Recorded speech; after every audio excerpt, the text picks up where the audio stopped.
Bismillahirrohmanirrohim. Assalamualaikum warahmatullahi wabarakatuh. Perkenalkan, saya Sri Wayuni, mahasiswa Universitas Muhammadiyah Riau. Video ini saya buat untuk melengkapi tugas mata kuliah pengantar bisnis dengan dosen pengampu Pak Iqbal Ahmad SEMM. Baiklah, langsung saja. Berikut beberapa materi yang akan kita bahas di video ini. Materi pertama, penciptaan nilai barang dan jasa. Nilai adalah kumpulan manfaat atau utility yang dapat diberikan oleh suatu produk, barang, dan jasa, atau dengan kata lain, produk memiliki kegunaan.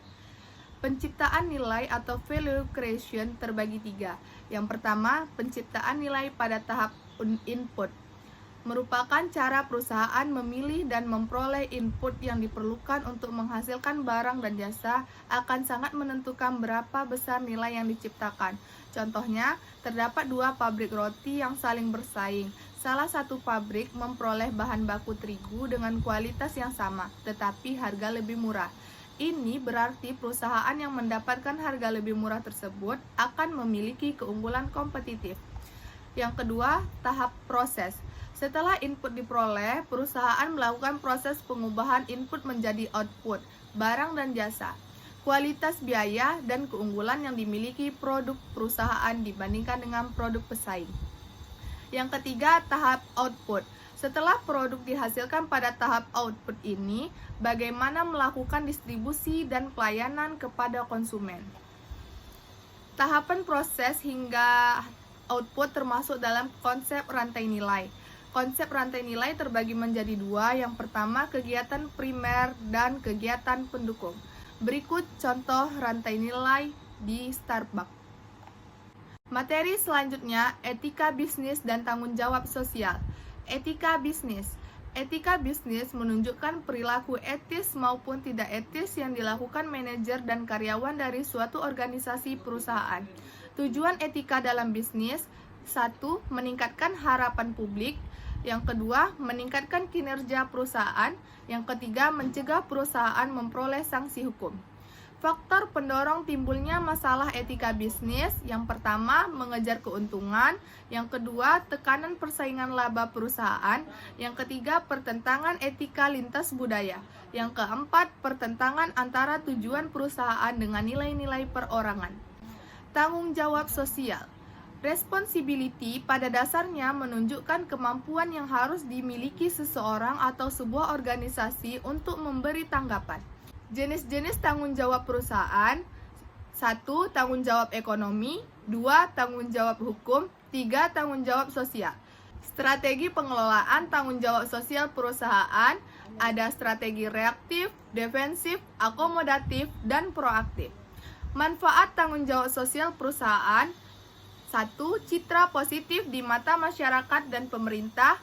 2. Hubungan masyarakat dengan perusahaan akan lebih erat. 3. Memiliki partner dalam menjalankan misi sosial dan pemerintah. Materi selanjutnya, manajemen perusahaan. Fungsi-fungsi manajemen. 1. Planning atau perencanaan. Planning atau perencanaan merupakan suatu proses mengembangkan tujuan-tujuan perusahaan serta memilih serangkaian tindakan atau strategi untuk mencapai tujuan-tujuan tersebut. 2. Organizing.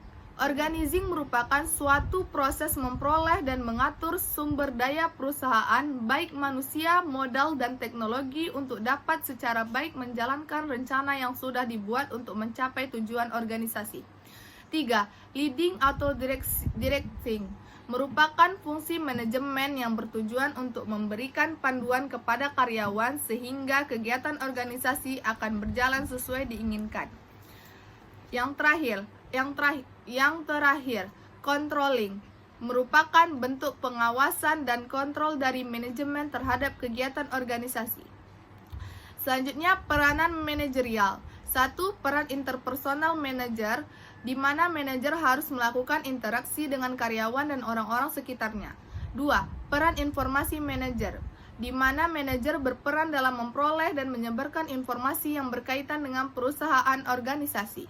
3. Perusahaan mengambil keputusan. Sebagai pimpinan atau manajer harus dapat mengambil keputusan yang tepat. Selanjutnya, managerial skills. Untuk dapat menjalankan peran pemimpin atau manajer secara aktif, maka manajer perlu memiliki keterampilan khusus yang dibutuhkan. 1. Keterampilan teknis, berhubungan dengan pengetahuan manajer yang berkaitan dengan suatu bidang pekerjaan atau ilmu. 2. Keterampilan interpersonal, kemampuan yang dimiliki oleh manajer untuk dapat bekerja dengan baik bersama orang lain sebagai perorangan atau kelompok. 3. Keterampilan konseptual, kemampuan yang harus dimiliki oleh manajer untuk dapat menjabarkan situasi lingkungan organisasi. Materi selanjutnya, fungsi perencanaan atau planning.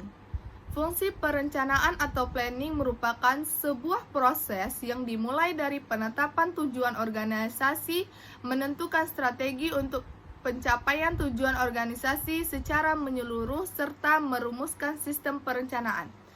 Perencanaan dimulai dengan 5W plus 1H, what, why, where, when, who, how.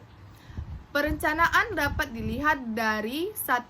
Proses, yaitu proses dasar yang digunakan untuk memilih tujuan dan menentukan bagaimana acuan tercapai. 2. Fungsi manajemen, yaitu fungsi di mana pimpinan menggunakan pengaruh atas wewenang untuk merubah tujuan organisasi. 3. Pengambil keputusan, yaitu mengenai apa yang akan dilakukan, bagaimana melakukannya, siapa yang melakukannya, di mana keputusan diambil, hingga implementasi perencanaan tersebut dibuktikan di kemudian hari. Fungsi perencanaan. 1. Pengarah organisasi. 2. Minimalisasi efisiensi sumber daya. 3. Minimalisasi ketidakpastian. Persyaratan perencanaan. 1. Faktual dan realistis, yaitu apa yang dirumuskan oleh perusahaan sesuai dengan fakta. 2. Logis dan rasional, yaitu apa yang dirumuskan sesuai dengan akal. 3. Fleksibel, yaitu mampu beradaptasi dengan perusahaan. 4. Komitmen, yaitu komitmen yang dibangun apabila seluruh anggota perusahaan mencapai tujuan. 5. Komprehensif, yaitu menyeluruh dan mengakomodasi aspek-aspek yang terkait langsung maupun tidak langsung perusahaan. Tahap perencanaan. 1. Menetapkan tujuan. 2. Menetapkan keadaan saat ini. 3. Mengembangkan rencana. 4. Identifikasi kemudahan dan hambatan. Alat bantu perencanaan terbagi 2. 1. Bagan arus atau flowchart merupakan model grafis yang menunjukkan model sistem yang menggambarkan kejadian yang berkesinambungan. 2. Diagram Gantt atau Gantt chart, metode penyusunan jadwal dengan tujuan mengidentifikasi unsur waktu dalam merencanakan kegiatan. Proses pengambilan keputusan. 1. Investigasi situasi. 2. Penentuan alternatif. 3. Penilaian alternatif dan penentuan keputusan. 4. Implementasi dan pengawasan. Materi selanjutnya, fungsi pengorganisasian. Fungsi pengorganisasian terbagi 3. 1. Fungsi organisasional adalah fungsi yang akan dijalankan oleh para manajer perusahaan untuk membagi-bagi pekerjaan kepada para pelaksana. 2. Desain organisasional, yaitu pemilihan suatu struktur organisasi yang paling sesuai dengan tujuan organisasi, sumber daya organisasi, dan tugas yang dimiliki perusahaan. 3. Struktur organisasional menunjukkan bagaimana aktivitas yang terdapat di dalam organisasi. Proses pengorganisasian. 1. Pembagian kerja. 2. Departementalisasi. 3. Pengembangan hierarki organisasi. 4. Pengisian jabatan. 5. Pengkoordinasian. Faktor-faktor yang mempengaruhi struktur organisasi. 1. Lingkungan organisasi, strategi, teknologi, sumber daya manusia. Fungsi kepemimpinan. Fungsi kepemimpinan atau leadership yaitu suatu proses yang dilakukan manajer perusahaan untuk mengarahkan dan mempengaruhi para bawahannya dalam kegiatan yang berhubungan dengan tugas, agar para bawahan mau mengerahkan kemampuannya baik sebagai anggota tim untuk mencapai tujuan yang telah ditetapkan perusahaan. Sumber-sumber kekuasaan terbagi menjadi 3. 1. Reward power. 2. Coercive power. 3. Legitimate power. Faktor yang mendasari adanya kekuasaan. 1. Expert power, yaitu kekuasaan yang berdasarkan keahlian atau kepakaran. 2. Referent power, yaitu kekuasaan yang muncul akibat adanya karakteristik yang diharapkan oleh seseorang. Motivasi. Motivasi merupakan hasil interaksi yang dialami oleh individu, karyawan, maupun manajer dengan situasi yang melingkupinya, sehingga motivasi yang dimiliki seseorang akan berbeda untuk situasi yang berbeda.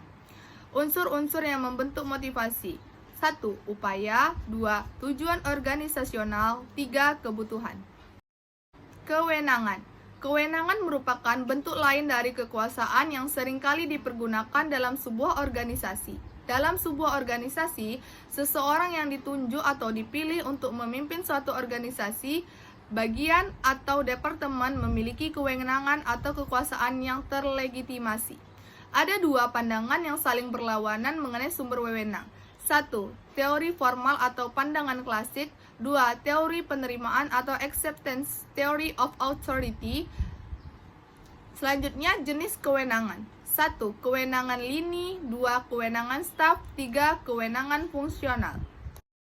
Pelimpahan wewenang atau delegasi merupakan proses pengalihan tugas kepada orang lain yang sah atau terlegitimasi dalam melakukan berbagai aktivitas yang ditunjukkan untuk penyampaian tujuan organisasi yang jika tidak dilimpahkan akan menghambat proses pencapaian tujuan tersebut.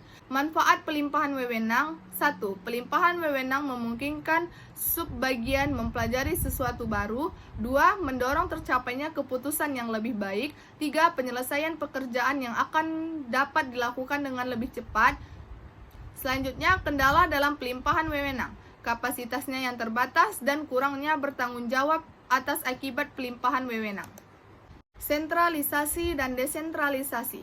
Sentralisasi merujuk kepada pengorganisasian di mana keseluruhan tugas, tanggung jawab, dan perintah dipusatkan dari hierarki yang paling tinggi untuk kemudian hierarki yang paling rendah diterjemahkan dalam bentuk tindak lanjut dari apa yang telah diputuskan dari hierarki yang tertinggi. Desentralisasi.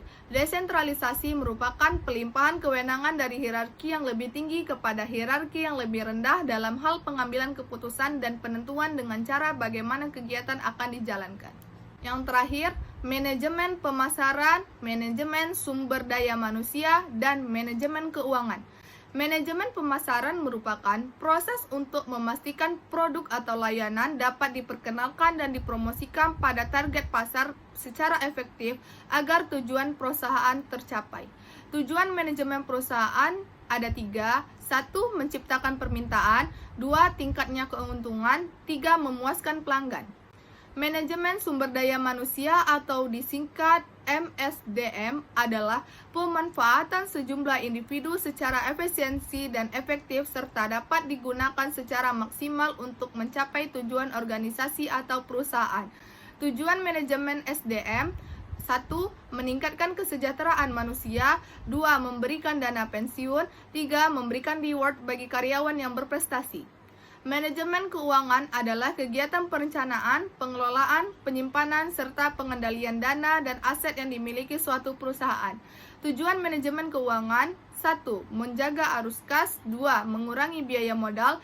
Yang terakhir, mengurangi resiko operasional. Baiklah, sekian video saya. Semoga bermanfaat. Terima kasih.